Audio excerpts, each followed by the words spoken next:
Today, I want to talk about something bigger than just my own journey. There's a strange feeling that hits a lot of people as they get closer to 60. It's a mix of clarity, pressure, reflection, and honestly, a little bit of fear. You start realizing what really matters and what never did. And you know what? That's the part nobody really prepares you for.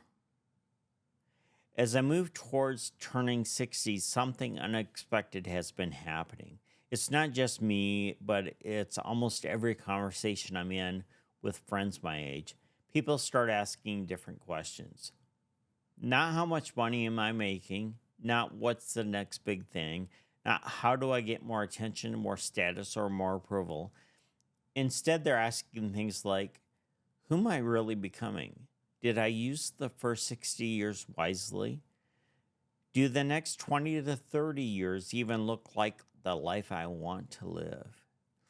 And here's the truth, for most people, the run up to 60 is the first time they actually stop running. There's a moment, and it doesn't happen at the same time for everyone, but you suddenly realize I'm not in the first half anymore. That doesn't mean life slows down. But it does mean that the fog begins to lift and people start seeing patterns. They start seeing what they've carried for decades. Some start admitting regrets that they've avoided for a long time, while others finally feel permission to let go of expectations that were never theirs. It's surprisingly common, and approaching 60 is like walking out of a loud stadium into a quiet hallway. You can finally hear your own thoughts. And sometimes that's the scary part. Most people heading towards 60 feel one of three things. The first is a sense of urgency, not panic, but urgency.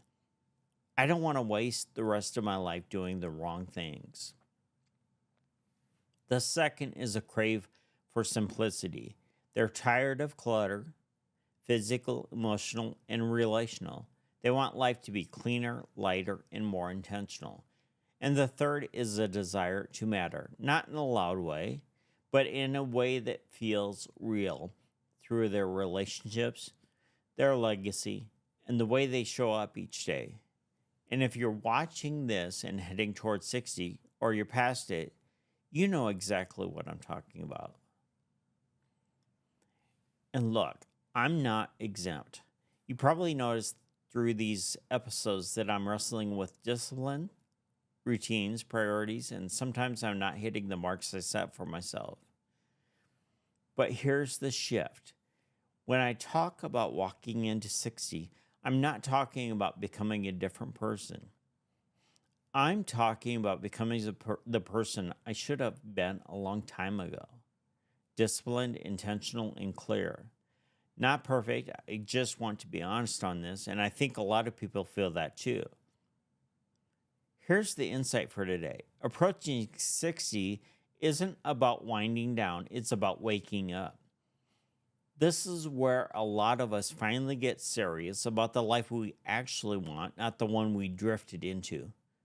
And a part of waking up is realizing that excuses don't serve us anymore. I realized that yesterday when I rattled off four excuses for why I didn't walk, and then I finally got on the treadmill anyway. And that moment was small, but the clarity behind it was huge. If I want the next 20 years to look different, the next 20 minutes have to look different first.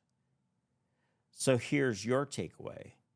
Whether you're heading towards 60, past it, or far from it, this is the moment to stop drifting, to stop waiting, to stop postponing the life you want. You don't need a birthday deadline, you just need a decision.